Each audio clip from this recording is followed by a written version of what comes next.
Hello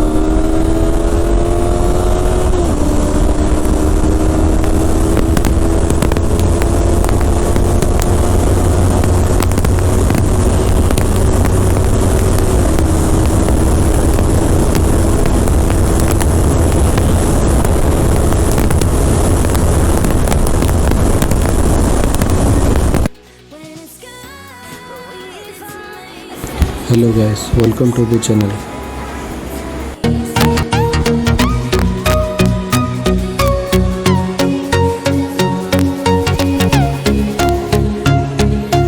channel को मु किसी वीडियो अपलोड करनी टिके काम बिजी थी से किसी अपलोड करनी अबे आम जाऊँ भुवनेश्वर आसवा एक ग्रुप दि मोटरसाइकिलिस्ट को मिसवाई से मैंने आसिक सब बिल्ली ढाबारे रेस्ट कर बोधे लंच करके बाहर बाकी जुआड़े जी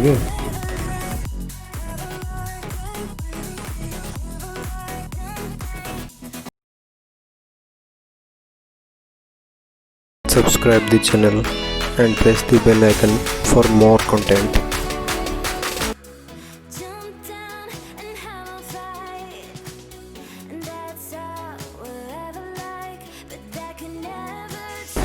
रेगुलर केतरा वीडियो पकाइबा ट्राए करुँगी न्यू न्यू बाइक आनी कि स्कूटी हो जोड़ा भी राइड रिव्यू सब नहीं आसबी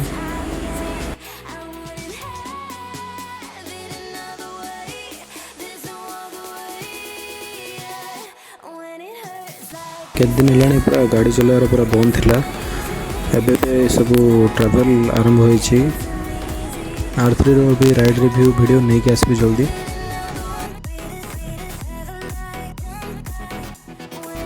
R3 स्पोर्ट्स टूर रही यहाँ को NH रे चला बहुत बढ़िया लगुच मुंडा पिटी बथा ना आराम रे क्रूज कर 80 to 100 रे चलेगा को बढ़िया गाड़ी 300cc रे बेस्ट गाड़ी एटा मत तो यहाँ चलवा बहुत बढ़िया भल लगे R3 पर जदि किसी गोटे बाइक माने 300 to 400cc रे देखुच तो ड्यूक 390 गोटे बहुत बढ़िया गाड़ी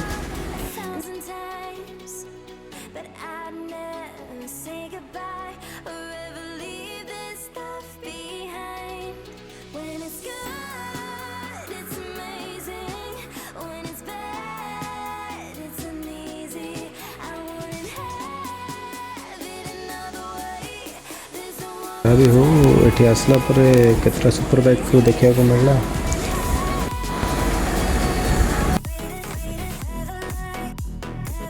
भीतर को जाकि सिटी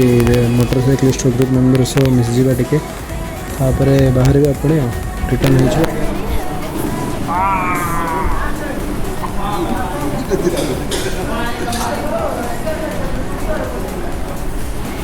भाई आज सेपटे जी कि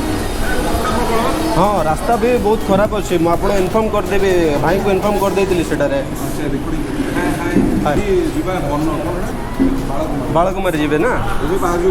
अच्छा ठीक अच्छे नाई एबे गोटे 1 वीक है कंटिन्यूस वर्षा होता मु रिसेंट जाइली तो रास्ता भी टिके खराब हो जाइए आपण गाड़ीटा को टिके प्रॉब्लम हम लो ग्राउंड क्लियर आज रात स्टेटा कौटी शंकर भवन रहा ना 650 आई प्रो न्यू टाइगर 900 यहाँ हूँ आमर ब्रह्मपुर रवि भाई कावासाकी निंजा 1000 ट्राई प्रो 675 ये 675 इनलाइन 3 सिलिंडर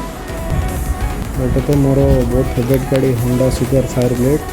यहाँ रेप्सोल एडिशन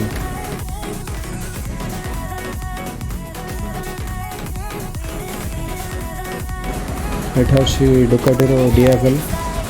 बहुत बड़ क्रूजर बाइक एटा डुकाटी माने बाइक बनाए सब सेक्सिस्ट बाइक बनाए हायाबुसा सुजुकी हायाबुसा 1300cc रो सब डेवी गाड़ी बहुत रॉ पावर है पूरा टांकी भाया रही